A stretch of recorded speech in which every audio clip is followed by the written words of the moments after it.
气书画，骑射蹴鞠，云文云武，玄习无间。生活是一目两天，做中学，学中诀。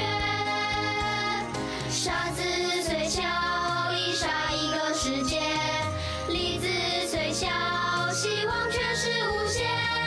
两岸发挥，双手抚慰，大爱闪过满人间。Lepaskan beban di hati. Saat jam makan siang, beberapa teman baik berkumpul bersama untuk menikmati makanan yang dibawa dari rumah masing-masing. Mencicipi masakan dari keluarga lain adalah saat yang paling menyenangkan bagi anak-anak. Si Alice, sepertinya kamu kelaparan sekali. Benar, aku memang lapar sekali. Jangan makan punya kami terus. Jika kamu makan seperti ini, kami mau makan apa? Kalian juga boleh makan punya aku. Kalau cara makanmu begitu, jangankan punya kamu, punya sendiri pun kami tidak akan kebagian. Si Alice, makan pelan sedikit. Kalau begitu akan merusak lambungmu. Maaf, aku lapar sekali. Begitu makan aku jadi lupa diri. Ayo kita makan bersama. Memang harus begini. Ada makanan enak, tidak boleh lupa dengan teman. Begini saja, cara yang paling adil adalah satukan bekal kita di tengah, dan dengan begitu kita semua akan kebagian, benar kan? Aku setuju. Tunggu apa lagi? Ayo cepat makan. Jika tidak, si Aulici akan lupa diri. Kami tidak akan kebagian makanan.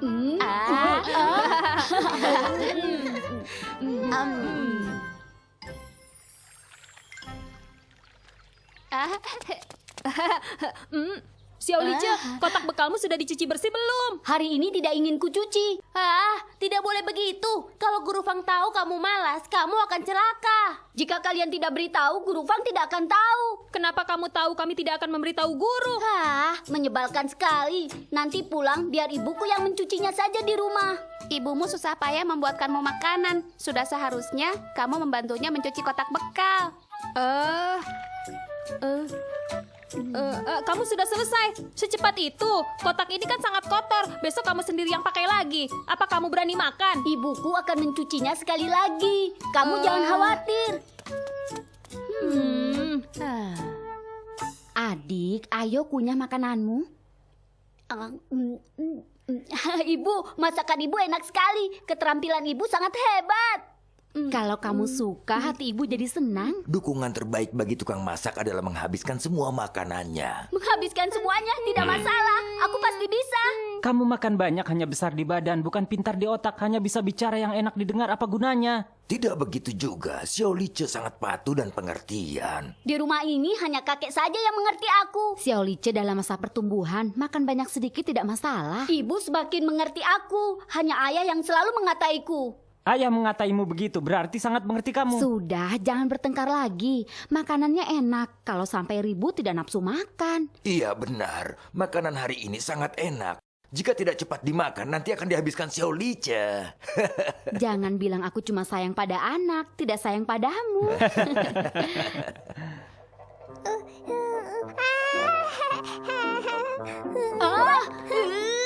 Adik, jangan ganggu mainanku.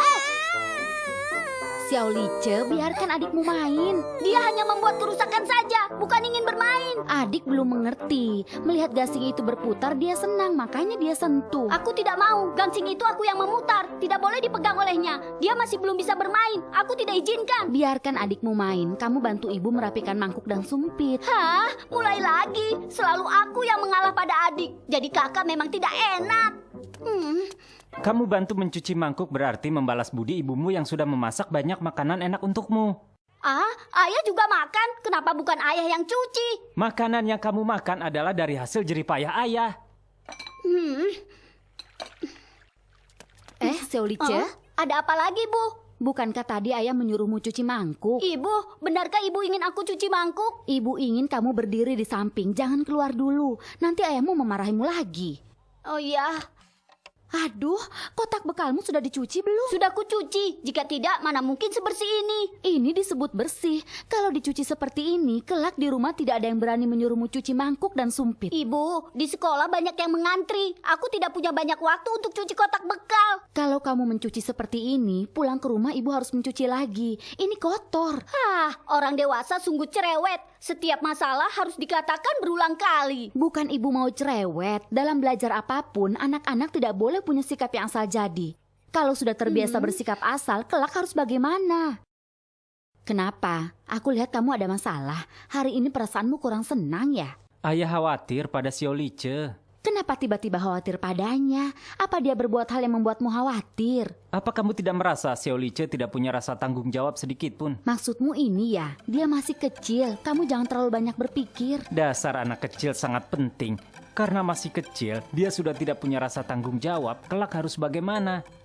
Ajari dia dengan sabar. Jangan khawatir. Masalahnya tidak separah ini. Dia putra satu-satunya keluarga kita. Sudah ayah putuskan, mulai saat ini ayah harus melatihnya dengan baik. Melatihnya dengan cara apa? Tentu saja menurunkan dia teknik menggongseng buah berang. Jika tidak, kelak keluarga kita harus bagaimana? Mengajarinya menggongseng buah berang, apa tidak terlalu sulit? Sulit apa? Saat ayah sebesar dia, ayah sudah banyak membantu keluarga. Tidak seperti dia, lebih mirip tuan muda. Siolice masih kecil. Sekarang mengajarinya hal ini belum tentu bisa dimengerti. Mungkin bisa mengajarinya melakukan yang mudah dulu. Tidak, ayah mau dia tahu usaha keluarga Lice. Ayah mau putra ayah satu-satunya punya rasa tanggung jawab pada keluarga ini. Menurutku kamu terlalu cemas. Tidak, melihatnya begini ayah sangat takut kelak dia menjadi orang yang tidak berguna. Maka ini adalah kegagalan ayah. Buah berang keluarga kita bisa segurih ini karena ayah menggunakan jenis berang minyak yang asli. Berang minyak sangat baik, rasa dan baunya sangat enak. Ternyata begitu ya. Pantas saja aku merasa buah berang keluarga kita sangat gurih. Benar kan? Buah berang ini harus melalui pemilihan dulu. Kita keluarkan yang kecil, berulat, dan yang sudah pecah. Lihat, dipilih seperti ini. Benar. Siolice memilih dengan baik. Begitu caranya. Keberhasilan yang pertama terletak pada teknik memilih berang. Sangat mudah. Hal yang semudah apapun harus dilakukan dengan sepenuh hati. Dengan begitu kamu bisa membandingkan buah berang mana yang berkualitas. Tapi buah berang yang terbaik di keluarga kita ada satu. Dia Siolice. Kakek, aku manusia, bukan buah berang. Dengan cara ini, kita bisa memilih buah berang yang lebih padat dan berisi. Lihat tidak? Wah, hebat sekali. Buah berang pilihan ayah hampir sama semua. Hebat, kakek pernah beli buah berang yang murah, tapi bentuknya tidak sama. Ada yang bulat dan pipih, tapi buah berang keluarga kita sangat hebat. Mau menghasilkan makanan yang enak, kita harus punya wawasan dalam teknik kita. Ayah, biar aku coba. Kamu sudah tahu kan, pengetahuan tentang buah berang keluarga kita tidak mudah.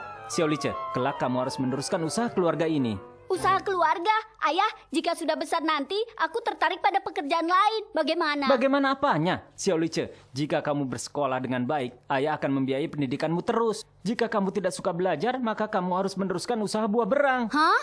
Begitukah? Tapi aku ingin seperti ayah Siolong, buka toko kue atau buka toko apa saja. Aku tidak mau berdagang di kios, ayah. Kamu ini belum bisa jaga kios sudah mau buka toko. Sudahlah, kelak kita bisa buka toko untuk menjual buah berang. Itu adalah saatnya Siolice mengembangkan usaha keluarga menjadi lebih besar. Benar, lihatlah buah berang yang sudah dipilih sudah siap untuk disangrai. Ini tahap yang paling penting, apinya harus dijaga baru bisa menghasilkan buah berang yang manis dan wangi. Harus diaduk terus, ayo kamu coba. Jangan berhenti. Begitu berhenti, kematangan buah berang tidak akan rata dan rasanya tidak akan enak. Tapi ayah, tanganku sangat pegal. Ayo, ganti kakek yang coba. Terima kasih, Kek. Aku istirahat sebentar. Jika kakek capek, baru ganti aku. Apa yang ayah lakukan? Sudahlah, kakek dan cucu bekerja sama, jadi tidak ada masalah kan? Iya, jika kita bekerja sama, pasti menghasilkan buah berang yang lezat. Benar. Guru Fang, apa kabar? Heng Li, Guru Fang, sudah lama tidak berjumpa. Mari, aku traktir makan buah berang. Musim gugur adalah musim yang baik untuk menikmati buah berang. Terima kasih, tapi tetap harus bayar. Tidak boleh kau yang traktir. Tidak perlu. Aku tidak boleh makan gratis. Begini saja, di hatiku ada satu pertanyaan. Aku ingin minta petunjuk dan mendengar wajangan dari Guru Fang. Lalu aku mentraktir guru buah berang sebagai imbalannya. Bagaimana Guru Fang? Baiklah kalau begitu. Entah Ayah Lice ada masalah apa. Aku berharap bisa membantumu. Belakangan ini aku sedang mencemaskan masalah Xiao Lice. Ini membuatku merasa tidak tenang. Kenapa kau bisa begitu cemas? Aku merasa usiaku semakin tua. Aku mulai memikirkan masa depan Xiao Lice. Lalu apa masalahnya? Menurutku Xiao Lice tidak punya bakat sekolah. Aku ingin dia cepat belajar menjalani usahaku, tapi dia tidak bisa mempelajarinya dengan baik. Setiap teknik dan pengetahuan didapat dari belajar. Kau bisa mengajari dia semua pengalaman hidupmu. Aku ingin mengajarinya, tapi dia tidak punya niat untuk mempelajarinya.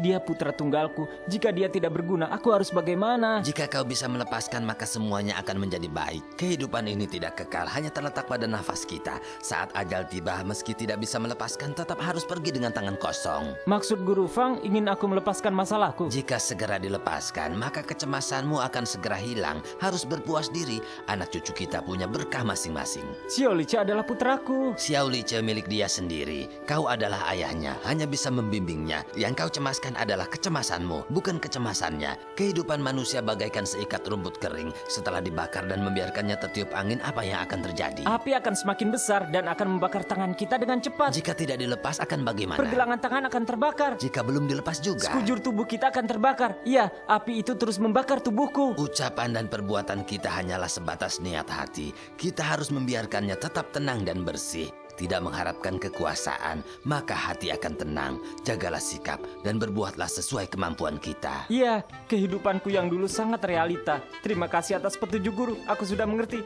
Aku hanya memikirkan usaha keluarga, tidak pernah memikirkan perasaan Xiao Lice. Untung Xiao Lice adalah anak yang baik dan polos. Dia cuma memikirkan tidur dan sering malas-malasan. Kau cukup mengingatkannya saja, tidak perlu sampai ada pengaruh yang buruk. Iya, baiklah. Heng Li, jika sudah waktunya semua masalah akan berlalu, tidak perlu dicemaskan.